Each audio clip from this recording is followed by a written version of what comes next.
पुरुषोत्तम दास।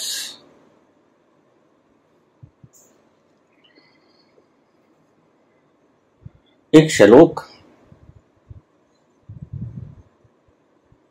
बड़ा प्यारा श्लोक, सभी के जीवन के साथ संबंधित श्लोक, अष्टावक्र गीता का। इहामुत्र विरक्तस्य नित्य अनित्य विवेकनः आश्चर्यं मोक्ष कामस्य मोक्षादेव विभीषिका।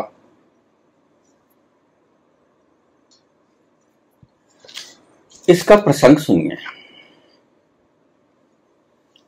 जनक ने पूछा ब्रह्मर्षि अष्टावक्र से, हे ब्रह्मर्षि, क्या कोई ऐसा महान आत्मा है जो मुझे इस जीवन में ही मोक्ष दे सके?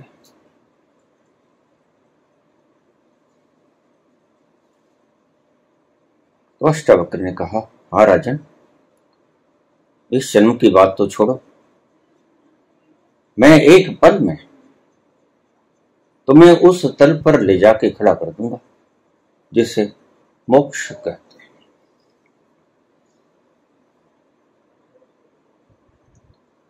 शब्दों को सुनकर ढाढ़स बंधा जनक का। ठीक है प्रभु, मैं तैयार।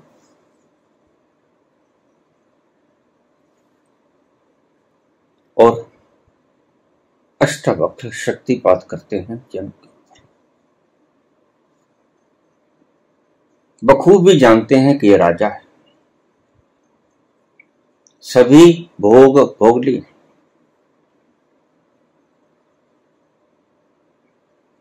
खाने में कोई रस नहीं, पहनने में कोई रस नहीं, इकट्ठा करने में कोई रस नहीं, और भोगने में कोई रस नहीं। जो भोगा जा सकता है सब भोग लिया है, इसीलिए ही यह प्रश्न किया है, क्या मुझे कोई व्यक्ति ब्रह्मर्षि इसी जन्म में मोक्ष तक पहुंचा सकता है? हाँ। और जब अष्टावक्र करते हैं शक्तिपात तो वही कुछ होता है जो रामकृष्ण परमहंस और विवेकानंद के संवाद के मध्य हुआ।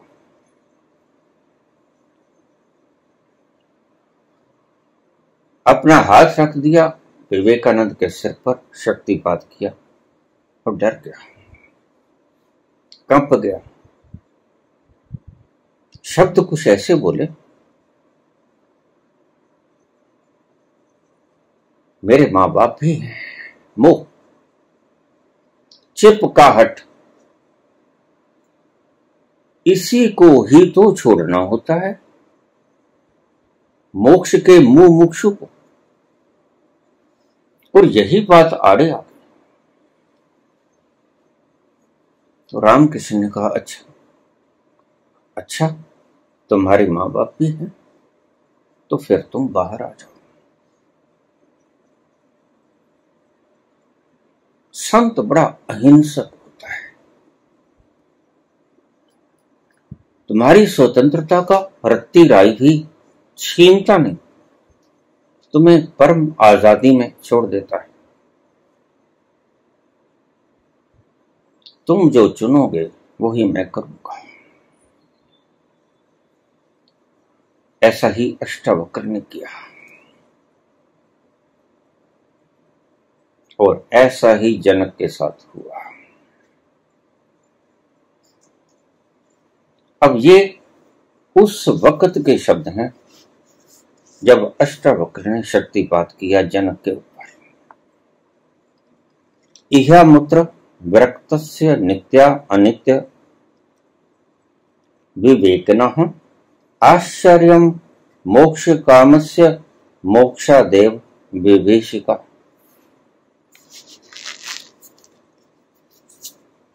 रुक गया जनक। कौन कहां रुक जाए कोई पता नहीं, कोई खबर नहीं। किसकी क्लिंगनेस कहां रह जाए कोई पता नहीं, उसे खुद भी पता नहीं होता।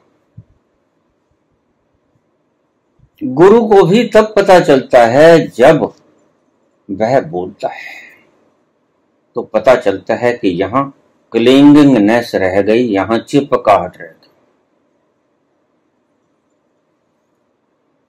आनंद की प्राप्ति करना कौन नहीं चाहता। प्रत्येक प्राणी इसी की तलाश में ही तो दर दर मारे फिर रहे हैं। लेकिन आनंद है कि वो मिलता नहीं।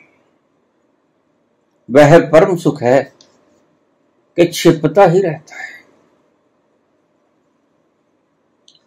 आश्चर्य है जनक के इस प्रकार के भावावेशों को समझकर बोलते हैं अष्टावक्र। आश्चर्य है जो व्यक्ति इस संसार और परलोक में मिलने वाले सभी प्रकार के वैश्विक सुखों के प्रति पूर्णतया विरक्त है, जो यह विवेक कर सकता है कि नित्य क्या है अनित्य क्या है, जो मुक्ति की कामना करता है, मुक्त होना चाहता है, वो ही मोक्ष से डरा हुआ है। सच में इससे बड़ा आश्चर्य और क्या हो सकता है। अष्टावक्र कहते हैं, बड़ा सुंदर शब्द कहा, बड़ी सुंदर प्रतिक्रिया की जनक ने, और ध्यान से इसको सुनना, क्योंकि अकेले ये जनक की मनोस्थिति नहीं, तुम्हारी मनोस्थिति भी है। सारे संसार के व्यक्तियों की मनोस्थिति यही है। एकमात्र बाधा तुम्हारे उस परम सुख पर छाया की तरह मंडराती रहती है, जो तुम्हें उतरने नहीं देती उस महासुख के समुद्र में। तो जनक घबराया, इतना घबराया कि माथे की पसीने स्पष्ट बता रही थी कि डर क्या है। तो जनक बोलता है, हे प्रभु, जब मैं ही ना रहा तो मैं मुक्ति का क्या करूंगा। ये प्रश्न सिर्फ जनक का नहीं, ये ही प्रश्न तुम सबका है। जब मैं ही ना रहा तो मैंने मुक्ति के सुख करने क्या है।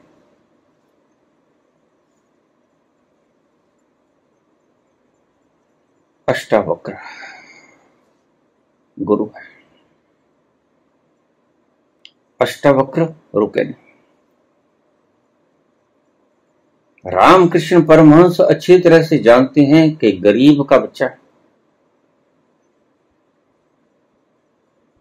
अभी इतना समृद्ध नहीं, अभी भोग नहीं भोगे हैं, अभी करीब करीब यौवन अवस्था में प्रवेश हुआ है।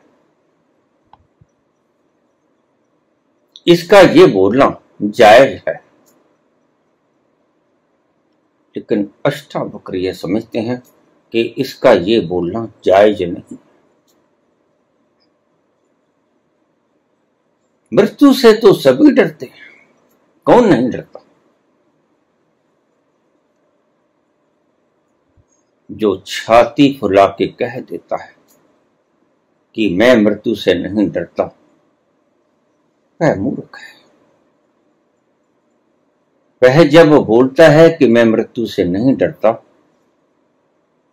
उसके भीतर मृत्यु का भय उसे निरंतर कंपा रहा होता है, और वह उसके कंपन को ढकने के लिए इन शब्दों का प्रयोग करता है। अगर मृत्यु से डरना ही छोड़ दिया तो ध्यान रखना मेरी एक बात को, इसको अंडरलाइन कर लेना। जैसे ही तुमने मृत्यु का भय तुम्हारे भीतर से हट गया, वैसे ही तुम प्रबुद्ध हो जाओगे। यह एक लक्षण, तुम्हें समझ आ जाएगी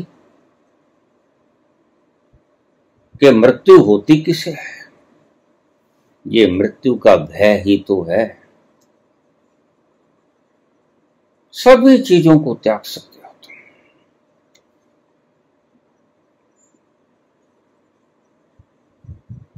सिंहासनों को त्याग सकते हो, स्त्री पुरुषों को त्याग सकते हो, औलादों को त्याग सकते हो, पदार्थों द्रव्यों को त्याग सकते हो, मान सम्मान की डिग्रीज को त्याग सकते हो, अच्छी गद्दियों का त्याग कर सकते हो।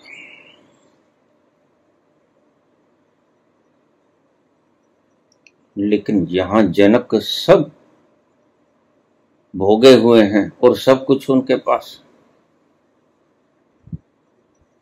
यह अंतिम चरम बिंदु पे खड़े। एक डर शेष रह गया जो मुमुक्षु के भीतर शेष रह ही जाता है।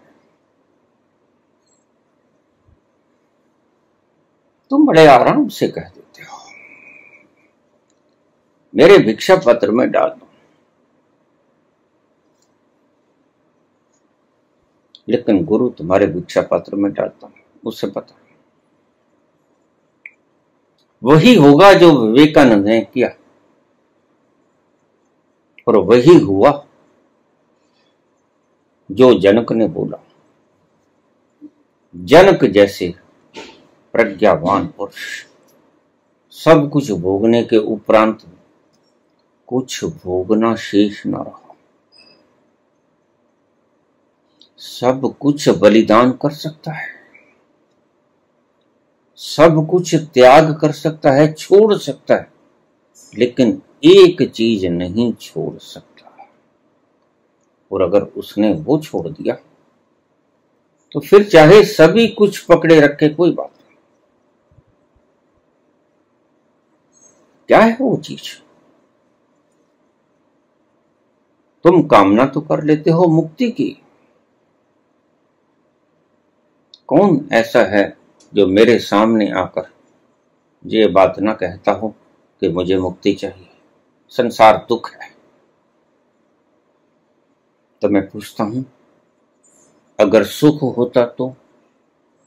संसार दुख है, तो मुक्ति चाहते हो इससे, दुखों से मुक्ति चाहता कौन है? तुमने क्या नया सवाल खड़ा कर दिया? दुखों से मुक्ति प्रत्येक चाहता है, कोई नई बात तुमने थोड़ी की।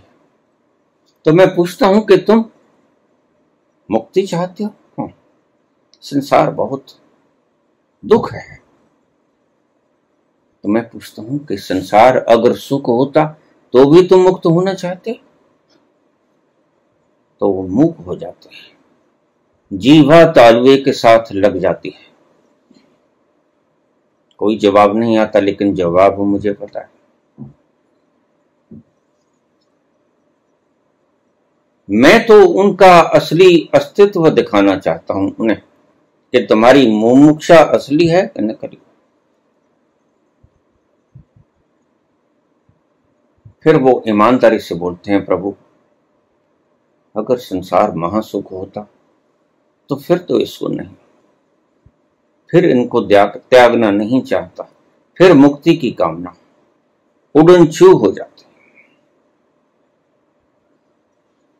बस यहीं आकर अटके विवेकानंद, और यहीं आकर अटके राजा जनक।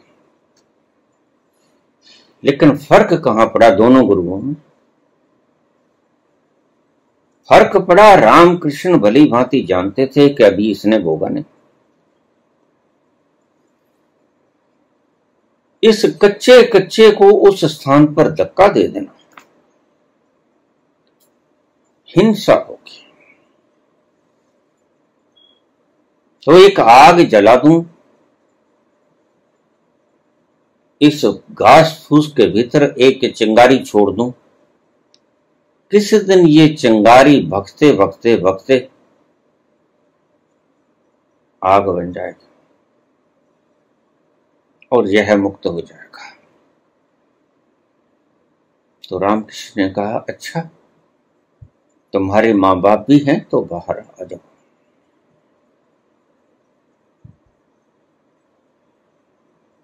लेकिन यहां राजा जनक भी बोल रहे हैं, अगर मैं ही ना रहा तो मुक्ति का ब्रह्मर्षि अर्थ क्या है? मैं मुक्ति के आनंद को भोगूंगा कैसे? बड़ा गहन सवाल है और बड़ा विचारणीय सवाल है। और विचारणीय सवाल तुम सबके लिए है। क्यों? क्योंकि तुम्हारी अंतर प्रज्ञा, अंतर्दृष्टि सभी की यही है। लोग बाहर का सब कुछ त्याग देते हैं, सिंहासन भी छोड़ सकते हैं, डिग्रीज भी छोड़ सकते हैं,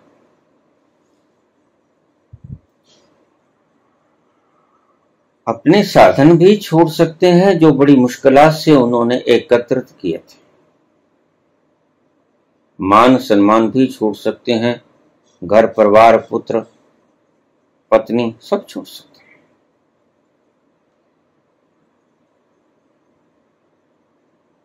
आईएएस की कुर्सियां भी छोड़ सकते हैं।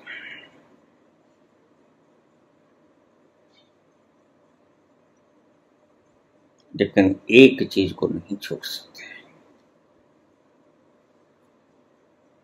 वो क्या है जो छोड़ नहीं सकता आदमी, जो बिल्कुल अंतिम पड़ाव पर उसके गले की फांस बन जाता है? बस वही एक कारण है, बाकी तो तुमने इकट्ठा किया है। छोड़ सकते हो सरलता से, दुखद स्थिति से। कठिन है छोड़ना कई बार सरल है छोड़ना। बुद्ध के लिए सरल हो जाता है।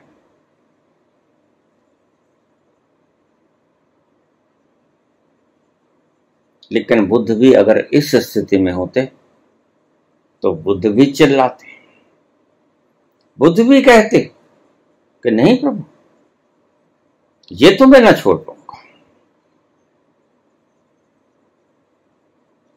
अभी पहुंचे नहीं हैं। और जनक कहते हैं कि हे ब्रह्मर्षि, मैं पहुंच गया। लेकिन ब्रह्मर्षि की आंखों से, क्योंकि उसके पास आंखें हैं, उसके पास ज्ञान चक्षु है, वह अंधा नहीं।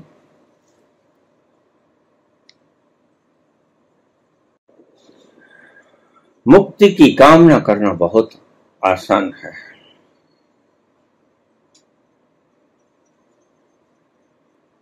और मुक्ति के राह पे चलना कठिन से कठिनतर है। एक व्यक्ति की घर पे लड़ाई हो गई थी पत्नी के साथ, तो बोला कि आज तो मैं मर ही जाऊंगा। रोज रोज का क्लेश, ये संताप, ये दुख, ये वही ताने माने, नहीं जीना है।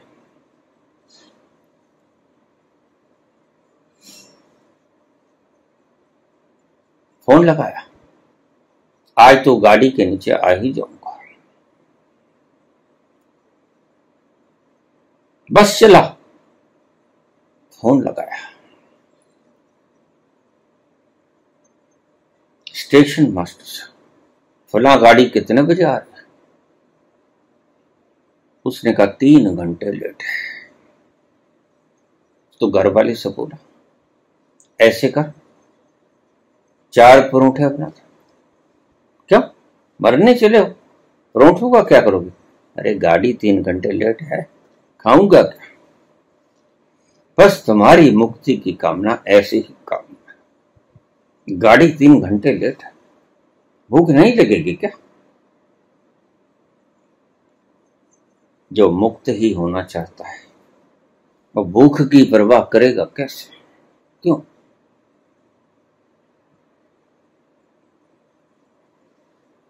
वह कौन सा बिंदु है जहां आकर अटके जनक, और तुम सभी उस बिंदु पे आके अटक जाते हो?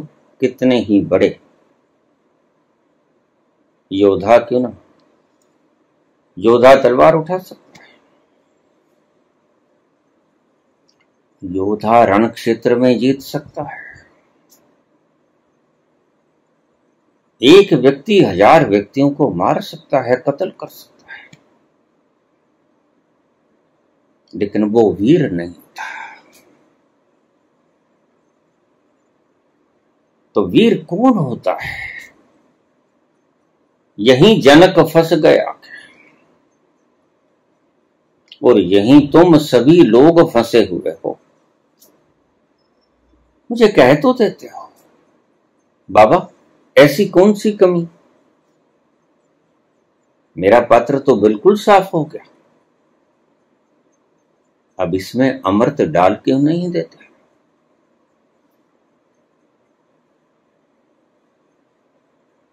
मुझसे सवाल भी पूछते हैं लोग।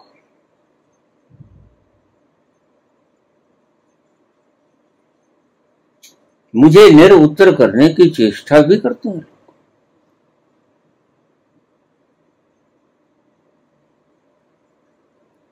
तो जनक फंस जाते हैं वहां आकर। इच्छा कर दी, मुक्त होना चाहता हूं, मैं मुमुक्षु हूं। और जब देखा अष्टावक्र ने, अष्टावक्र बखूबी जानते हैं, तो फेंक दी अपनी शक्ति, शक्तिपात कर दिया। भीतर उतरे जनक, लेकिन भली भांति जानते हैं जन्मों जन्मों का ये संस्कार मिटेगा नहीं, क्योंकि प्रवचन करता में और भाषण करता में बहुत गहरा फर्क होता है।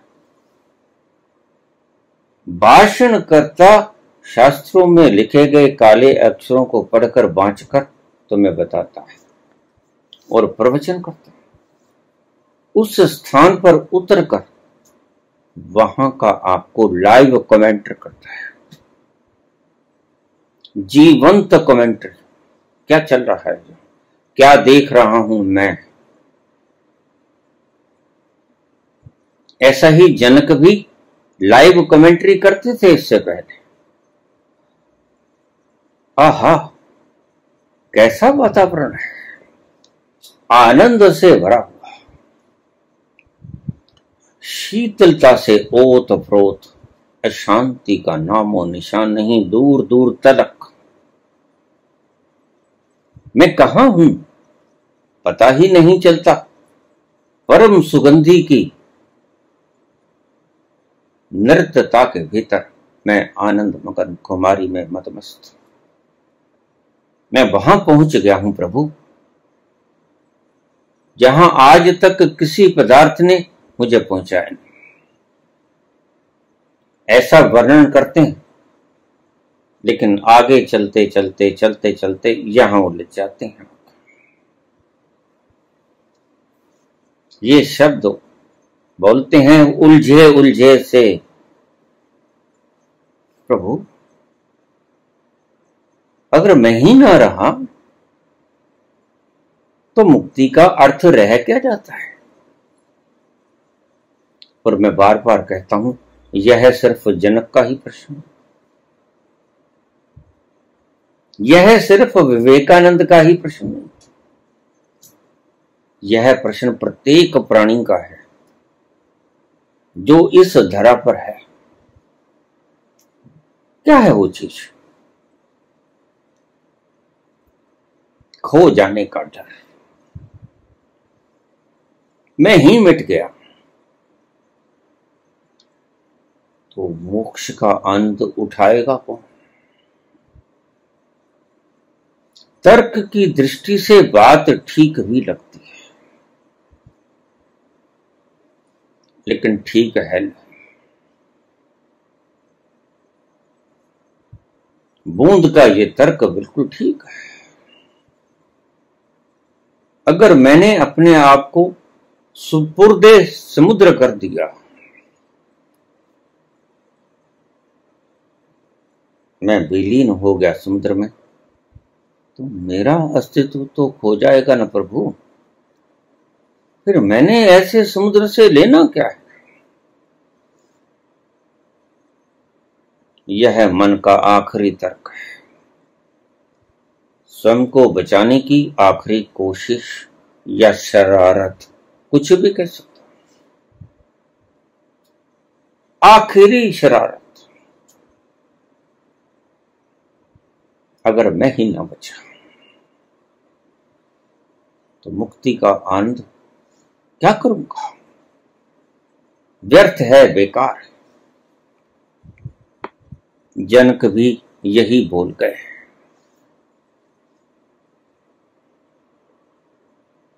अष्टवक्र बोलते हैं, हे जनक, ये तो बड़ी अद्भुत बात कही तुमने। आश्चर्यम मोक्ष कामस्य, आश्चर्य कि मोक्ष की कामना रखने वाला वीर पुरुष मोक्षादेव विभीषिका मुक्ति से ही डरता है। मोक्ष की कामना रखने वाला जनक मोक्ष से ही डरने लगा। आश्चर्य, मुझे हैरानी है, लेकिन जानते हैं यह डरेगा, भली भांति जानते हैं। जनक सच्चे, जनक झूठे नहीं है, और झूठा व्यक्ति इस राह के ऊपर आ भी नहीं सकता। इसलिए पतंजलि और महावीर ने सबसे पहला सूत्र जो बताया अष्टांग योग का, वो बताया सत्य। पहला सूत्र है, जब तुम बाहर भीतर से यकसा नहीं हो जाते, जैसे बाहर हो, जैसे नजर आते हो, वैसे ही भीतर से भी होने चाहिए। यही सत्य का प्रयोजन है। जो तुम बोलते हो, जो तुम दिखते हो, तुम जैसे हो, तुम्हारे अंतस प्राण भी वैसे ही होने चाहिए। इसे कहते हैं सत्य। सत्य बोलना इतना कीमती नहीं जितना कीमती वो बोलना जो तुम हो। बड़ा गहरा शब्द है।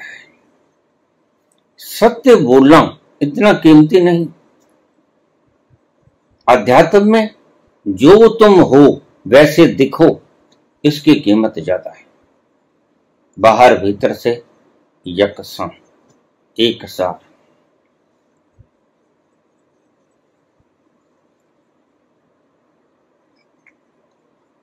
तो यहां सत्य बोलते हैं जनक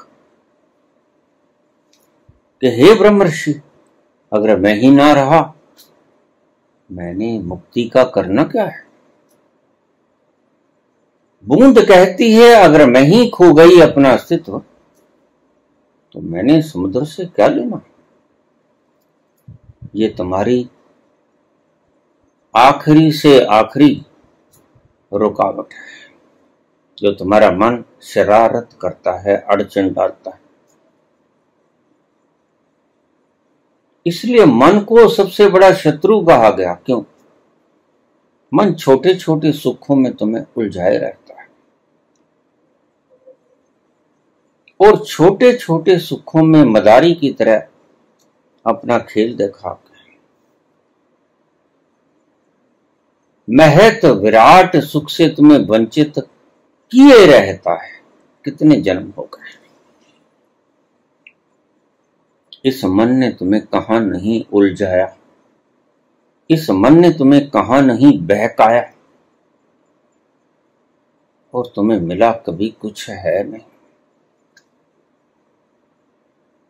ये मन तुम्हें जगह जगह के ऊपर भटकाता बहकाता छोटे छोटे आनंदों को देता रहता है, और फिर तुम इन छोटे छोटे आनंदों को भुगतते भुगतते इसके आदी हो जाते हो, जिसे मनीषी कहते हैं संस्कार। तुम संस्कारित हो जाते हो। बस फिर यही तुम्हारी जीवन नैया बन जाती है, जीने का ढंग यही बन जाता है। छोटे छोटे सुखों में जीवन को गुजार देना।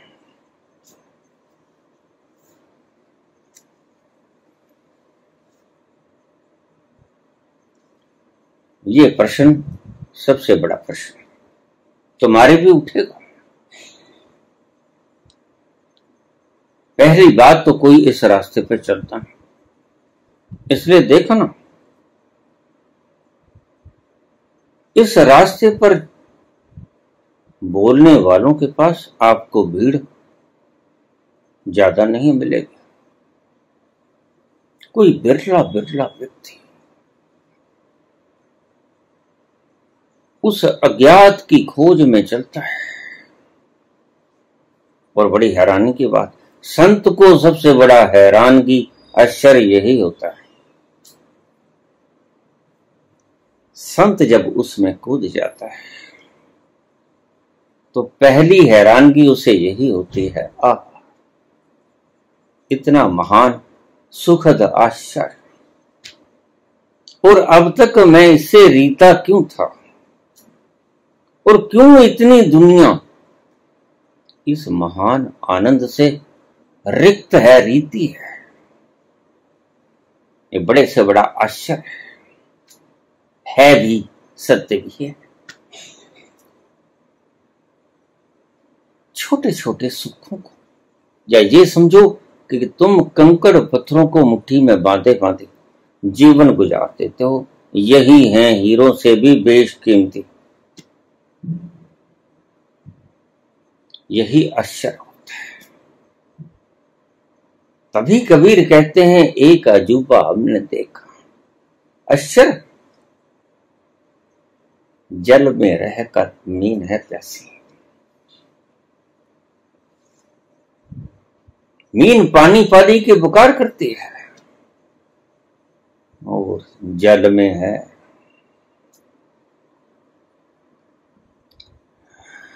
कभी तो इतना बढ़ जाती है मेरे प्यास की शिद्दत, कभी तो इतना बढ़ जाती है मेरे प्यास की शिद्दत, मेरे चारों तरफ है एक समुंदर भूल जाता हूं। कभी तो इतनी बढ़ जाती है मेरी प्यास की शिद्दत, मेरे चारों तरफ है एक समुद्र भूल जाता हूं। यही भ्रम मछली को हो जाता है, मीन को हो जाता है। पानी पानी पुकारती है, चारों तरफ समुद्र के बीच, चारों तरफ फैलाव समुद्र का, समुद्र ही जीवन है उसके लिए, और उसी की चाहत करती है। मेरे चारों तरफ है एक समुद्र भूल जाता, तुम भी भूले हुए, बस तुम्हें याद कराना है। और उस याद कराने में यही एक बाधा, अंतिम बाधा है। मन आखिरी चाल चलता है, मन आखिरी पांसा फेंकता है शतरंज का। अगर तुम उस पांसे को ठीक से खेल गए तो तुम परमात्मा के आगोश में होगे अगले पल। वो तुम्हें अपनी बाहों में समेट लेगा, वो अपना भरपूर प्यार लुटाएगा तुम्हारे भीतर। यही चूक हो जाती है, यही तुम बाहर खड़े रहते हो। कबीर का ये शब्द लोगों को समझ नहीं आया, जिन्होंने इसे व्याख्याकृत किया। मैं बपुरा बूढ़न डरा गयो किनारे बैठ। तुम किनारे पे बैठे इंतजार करते, एक हौसले की कमी होती है, और वो हौसला करेज गुरु देता है। और गुरु आपको नकली करेज नहीं देता, गुरु आपको असली करेज देता है। गुरु कहता है चिंता मत करो, तुम्हारी हस्ती मिटेगी नहीं, वरन तुम्हारी हस्ती बूंद से समुद्र की हो जाएगी, तुम्हारा फैलाव विश्वव्यापी हो जाएगा, तुम ओमनी प्रेजेंट हो जाओगे, तुम डरो नहीं।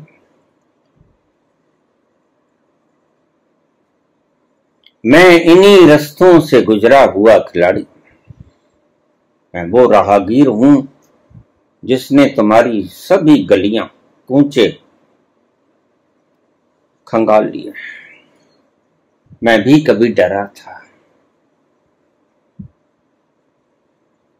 ये सिचुएशन मेरे ऊपर भी बड़े भयंकरतम रूप से आई थी, रोआ रोआ कंपा था, डरा था, क्योंकि मैं मान रहा था।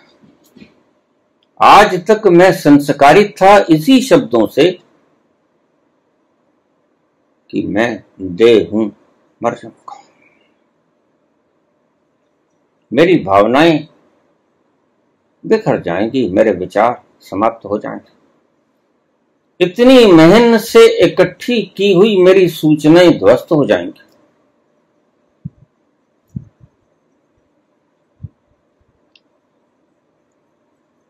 लेकिन काश कि तुम्हारा ये भ्रम टूट जाए, तो गुरु वहां आपके लिए एक संजीवनी बन के आता है। गुरु कहता है डरो मत पुत्र, इसी स्थान पे, बिल्कुल इसी स्थान पर कभी मैं भी खड़ा था और मैं भी ऐसा ही कंपा था, ऐसे ही मेरे भी प्राण सूखे पत्ते की तरह कंपे थे। तुम घबराओ मत, तुम्हें कुछ नहीं होगा।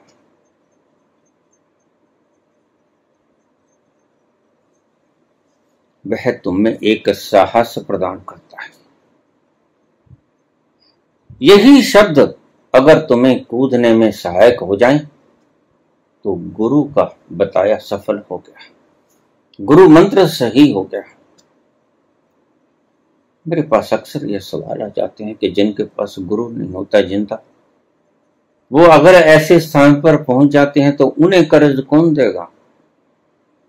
हाँ, बड़ा सुंदर प्रश्न। व्यक्ति इस स्थान पर पहुंच जाए तो पहुंचना ही मुश्किल है। अगर पहुंच जाए तो, और बाहर का गुरु मौजूद न हो। अब इस बात को आप ध्यान से समझ लें। व्यक्ति वहां पहुंच जाए जहां पहुंचकर डर जाता है। मैं बूंद हूं, मेरा अस्तित्व ही अगर खो गया, मैंने समुद्र से क्या लेना? मैं अपनी बूंद होने की स्थिति में खुश हूं।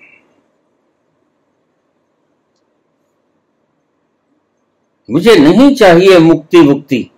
वहां व्यक्ति उद्घोष करता है, पा जाए इस मोहब्बत से उठा लो पानदान अपना। कबता हुआ वो व्यक्ति कहता है, नहीं, अपना पानदान उठा लो। ऐसी मोहब्बत हमें नहीं चाहिए जहां मैं ही मिट गया। और तर्क बड़ा खूबसूरत समझ भी आता है, दिखाई भी पड़ता है।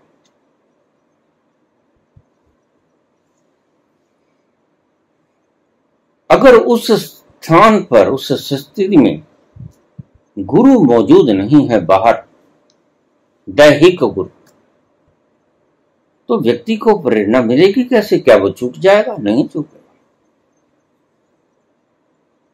गुरु के अभाव में तुम्हारे भीतर का वो परम गुरु तुम में संकल्प पैदा करेगा कि कूद जाओ, तुम्हें आज्ञा देगा कि कूद जाओ, और तुम्हें पता भी नहीं चलेगा कि ये आज्ञा आई कहां से। ये हुक्मी से आई, जिसे बाबा हुक्मी कहते हैं। हुक्म है अंदर सबको, बाहर हुक्म न को, नानक हुक्मी जे बुझे, में कहे न कोई। जब तुम उस किनारे पे खड़े होते हो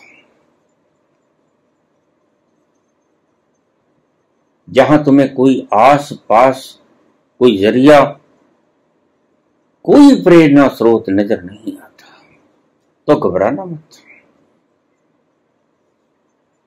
एक प्रेरणा स्रोत तुम सदा ही अपने साथ लिए लिए चलते हो, घूमते हो, सोते हो, जागते हो, खाते हो, पीते हो, सभी क्रियाकलाप करते हो और उसकी मौजूदगी में करते हो, और वह सदा ही तुम्हारे सभी क्रियाकलापों का साक्षी है। वह तुम्हें प्रेरणा देगा। तुम भूल जाते हो, तुम भूल जाते हो। प्यास लगी थी, तुम चले थे प्यास बुझाने, और किनारे पे आके खड़े हो गए, भूल गए। अब कौन प्रेरणा देगा, कौन मार्गदर्शन करेगा? बाहर तो कोई है ना। कभी तो इतनी बढ़ जाती है मेरे प्यास की शिद्दत, भीतर से उठी थी उमंग, छोड़ दो। वैराग्य जन्म गया था,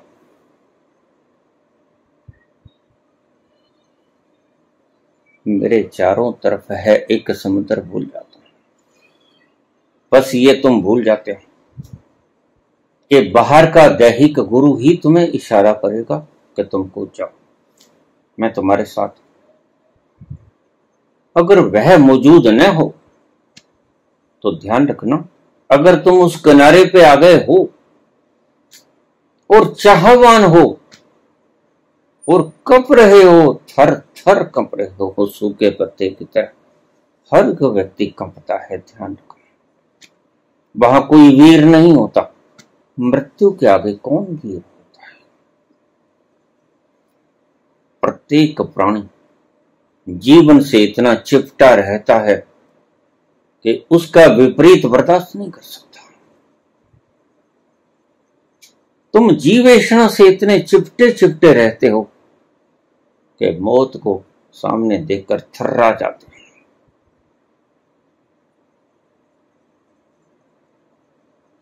भूल जाते हो मेरे चारों तरफ है एक समुद्र, भूल जाते हो। जब तुम कंपोगे, लेकिन तुम्हारे भीतर मुमुक्षुत्व की भावना होगी,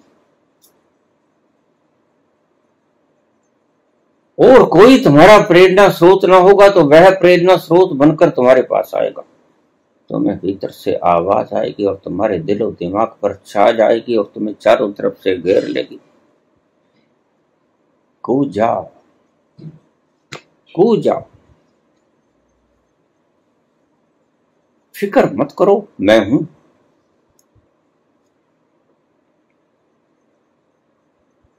यही बात सभी संत कहते हैं जब उनके शिष्यगण पूछते हैं कि प्रभु, जब आपका शरीर ना रहा तो आप कहां जाओगे? तो गुरु यही कहता है, मैं कहीं नहीं जाऊंगा। मैं कृष्ण, कबीर, नानक,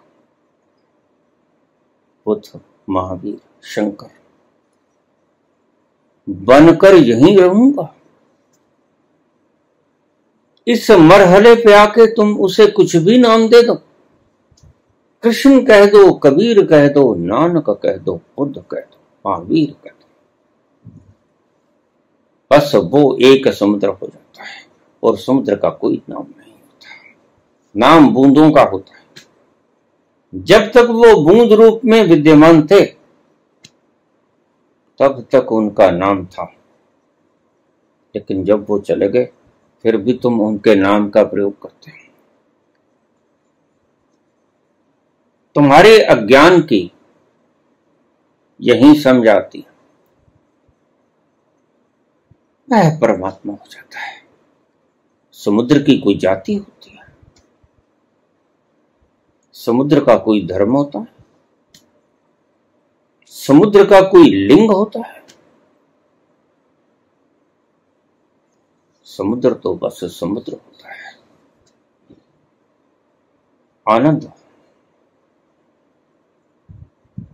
और खुमारी का वो खजाना, जहां जाकर आपकी सब चाहते मिट जाती हैं, या ऐसा कह लो कि चाहते पूरी हो जाती, या ऐसा कह लो कि चाहते मिट जाती हैं। बात एक ही है, कहने के ढंग दो हैं। चाहते मिट जाएं तो चाहत करोगे क्या?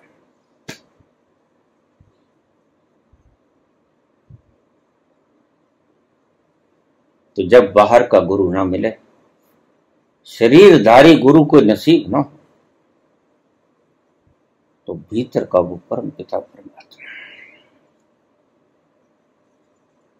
जो तुम्हारे अंतस में सदैव विद्यमान रहकर तुम्हारी एक एक पल की निगरानी रखता है,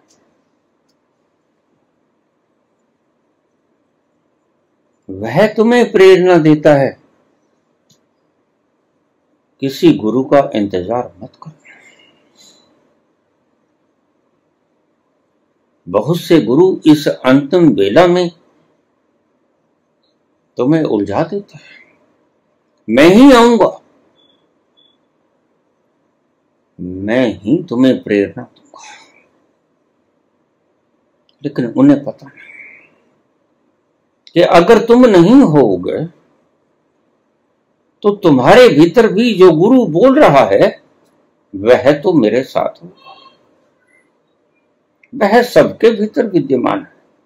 वह ऐसा सूरज है जो सब घड़ों के पानी में अपनी रिफ्लेक्शन बिखेरता है, और वो एक ही है। गुरु के भीतर भी वही है, तुम्हारे भीतर भी वही है। बस गुरु को पता है कि मेरे भीतर है, आपको पता नहीं कि मेरे भीतर है। यही जानना है। इसलिए बुल्ले ने कहा, बुल्लिया रब दा की पाऊं, उतरो पुटना ते इधर। भ्रम टूट जाता है। तो इस इंतजार में मत रहना कि उस अंतिम बेला में गुरु नहीं है तो मैं क्या करूंगा। गुरु सदा ही विद्यमान है, आपके भीतर बैठा है, और वह भली भांति जानता है कि तुम्हारी मुंह मुक्षा क्या है। तुम वास्तव में मुमुक्षु हो या नहीं हो, और वहां कोई भेदभाव नहीं होता, वहां कोई अन्याय नहीं होता, वहां दयालुता ही दयालुता होती है, रहमो कर्म होता है, परवरदिगार कृपा करेगा, बरसेगा, उसकी रहमत की नजर आप पर मूसलाधार बारिश की तरह बरसेगा, और कंपते हुए तुम उसके आगोश में जा गिरोगे, और वो तुम्हें अपनी बाहों में समेट लेगा। धन्यवाद।